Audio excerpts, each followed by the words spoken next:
You know what? He's actually right. This is unusual. I don't normally think that.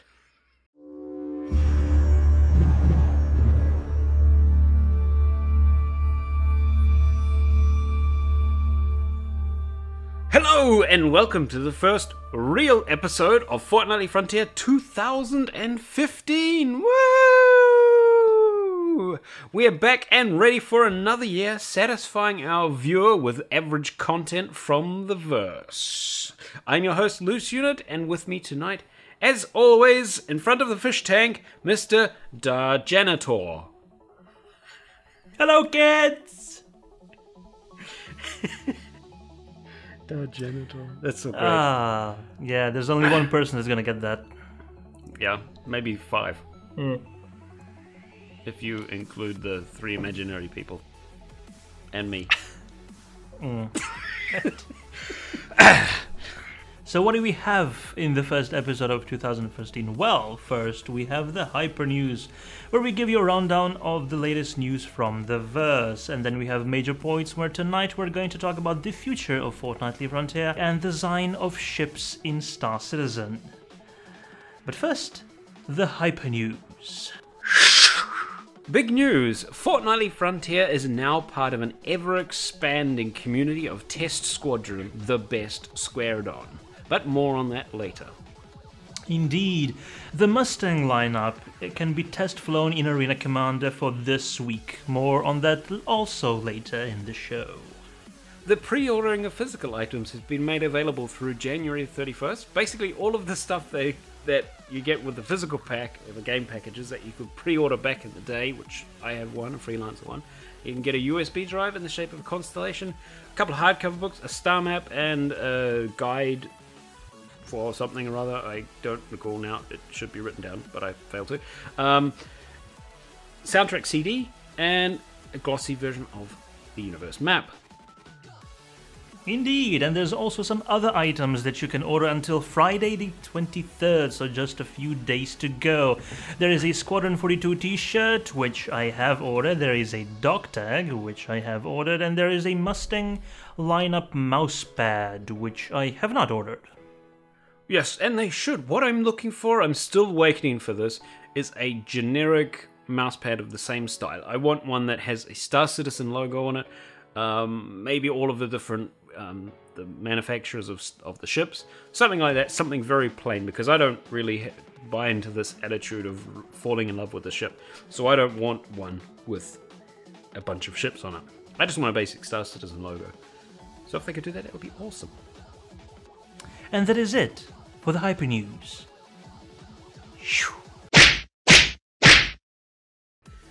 And now we carry on with Major Points. You were very slow with your salute. Yes, I know. Well, the first thing I'd like to talk about is ship fidelity and some of the old designs. I don't know how they're going about this, but some of the new ships that are coming along that are either in the same rank or even lower rank than the original ships have a much higher fidelity to the design. I'm not talking about the actual artwork, but how the whole ships are thought out. Like, for instance, the Mustang lineup and the 300 lineup both have like a long tourer explorer ship variant, which eschews cargo space for some sort of living quarters, so you get like a few more creature comforts while you're on your long treks, mapping jump points, etc., etc. But the Mustang, for instance, is a lot more deeply thought out than the Mustang Beta. Yeah, is a lot more deeply thought out than the 315P. Yeah, you can really see that they gained a lot of experience from these early ships which were put in the game, and now they have a lot more. It's how are they going to deal with that? I don't know what. How are they going to deal with that? Because like, if you don't know what they look like, the Mustang Beta in the rear cargo space has a full suite. You get 2 beds, you get a sink, you get a toilet. And you get cupboards everywhere and a work area and stuff like that. And the 315P just has this little shelf that slides out of the wall so you can lie on it, which kind of doesn't really mesh with the whole thing. I think they're gonna have to just redesign the interiors of some of those ships. Yeah, probably. It's a bit of a conundrum for them because they designed the exterior of the ships and kind of made a basic interior layout to sell them, and now that they've got all this extra funding, they can go into a lot more detail. So the newer ships coming along have really been thought out a lot better, and also they have more experience in building ships as well. Exactly, so that makes a big difference. Like I have a 315p, and unless they change it, I think I'm gonna sell it.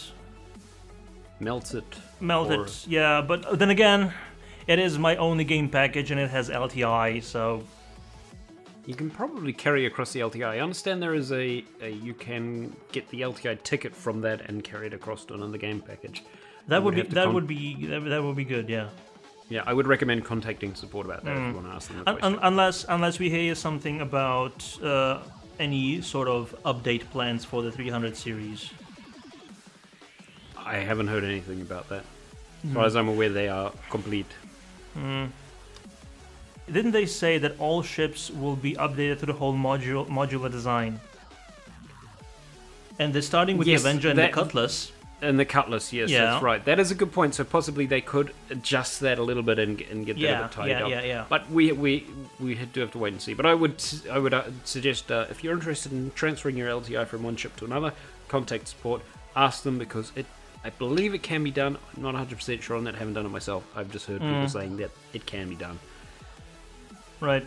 Another thing that actually really bothered me, and I only noticed with the Mustang beta that I've been testing out, since, of course, now is the week where you're able to test out the entire Mustang line out, and I must say I really, really like the way the ship handles.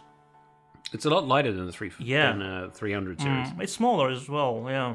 Yeah. But anyway, as I was saying, something that I noticed, the smaller ships, and even the bigger ships, like the the Redeemer, I mean, apart from the cockpit, there's no windows. Yes, you were talking about that earlier, actually, Yeah. and I kind of was thinking about it, going, you know what, he's actually right. That's unusual, I don't normally think that. That I'm right. Yeah. But something like you're walking from one section of the, let's say, Redeemer to another, and there is really no point on that ship where you could, glance to the side, see a window, stars, a nebula maybe, and just think to yourself, wow, I'm in space. Everything is closed in. You might as well be in a bunker underground, unless you go to the cockpit. Yeah, it is kind of sad. Or I think on the Constellation, the normal Constellation, the doors are the same ones as you get on the Aurora, so you can look out through the doorways, but there's no purpose-built windows. Yeah, well, the Phoenix has the roof. Yep. The 890 Jump probably has windows, but those are huge ships. I'm talking about, the smaller ships that have actual functional interiors that aren't just, cockpits like the Hornet or the Gladius, Could you see out of the Aurora when you were lying in the bed? I'm not sure. I actually haven't tested the Aurora.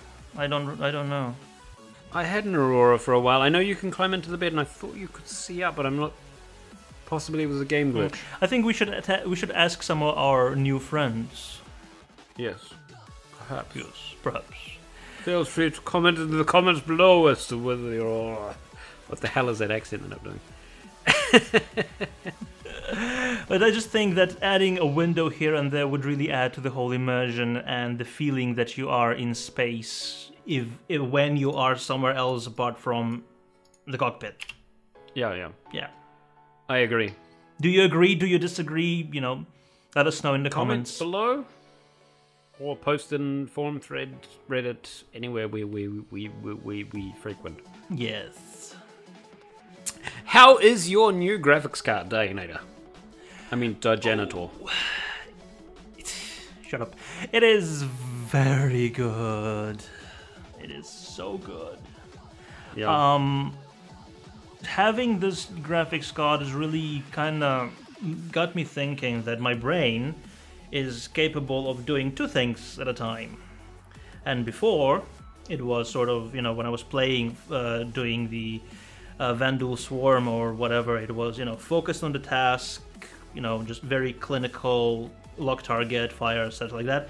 And the other bit was, just constantly going over and over, my god, this game is so stuttery, what could I do to make it run better, what could I do to, lower the details, but I don't want it to look ugly, and then, now this is unplayable, Alt F4, I'm done.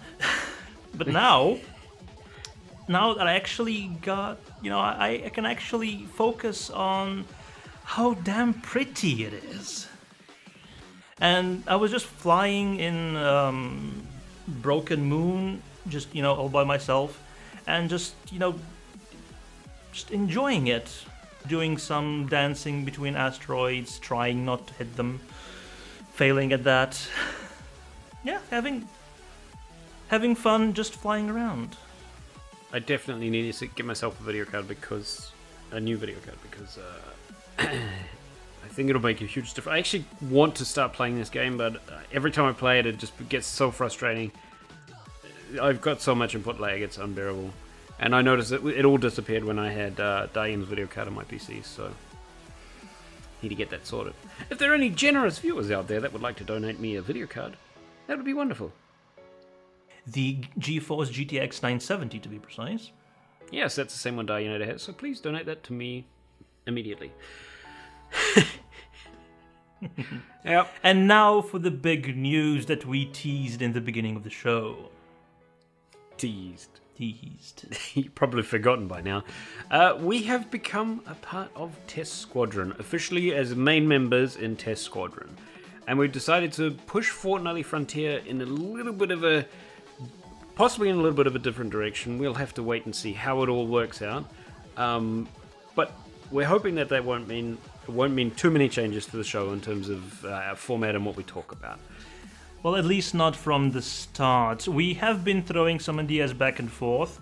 I mean, just the decision to do that was only finalized like 3 or 4 hours ago. So we really haven't done anything major about that.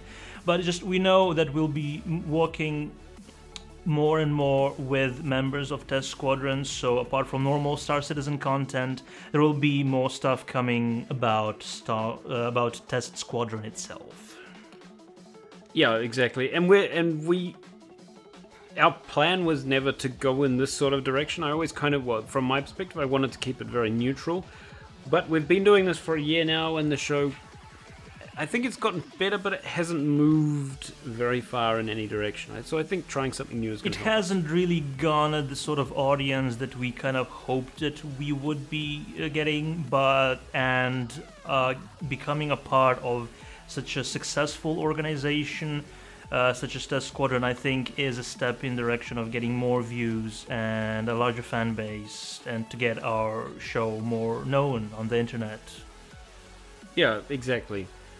Be on the lookout for changes in the future. In the coming episodes, you'll see more content, different content, and whatever from us. Some of it will be good, some of it would be shit, some of it will be, well, not much of it, probably none of it will be insta-win, but we can try. But I just, probably wherever this takes us, I think it's a good thing, because if you're not moving forward, you're just stagnate, and nobody wants that. Yeah, exactly. Feel free to comment about what we've just said below in the YouTube thingy. If you have any ideas about sort of segments you'd like to see us talk about, feel free to also post on the Test Squadron forums, because I know that that's where a lot of views are going to be coming from now on, hopefully. Yep, or Reddit, or YouTube below, or anywhere where we post. We do post on the RSI website forums. Yeah. There's a thread there you can subscribe as well. Yes, and we'll post the latest episodes. We're also on Facebook and Google Plus and Twitter. Most active on Twitter. I've probably forgotten to do something on Facebook recently. I should check that out tonight. And that's it for us. Yes, that is it for us. Thank you so much for watching, and we will see you in the verse.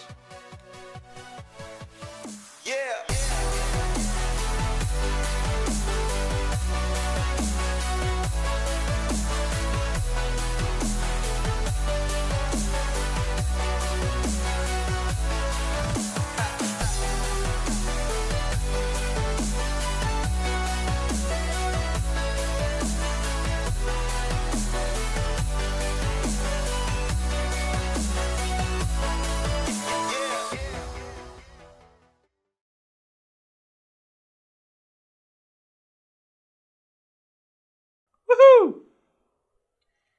Pickety, motherfucker. Woo! Bubbly. Go. A wiki wow. A wow west. I knew there was a reason West, why Desperado. that guy said that we seem to be drunk in every episode, because we are drunk in every episode.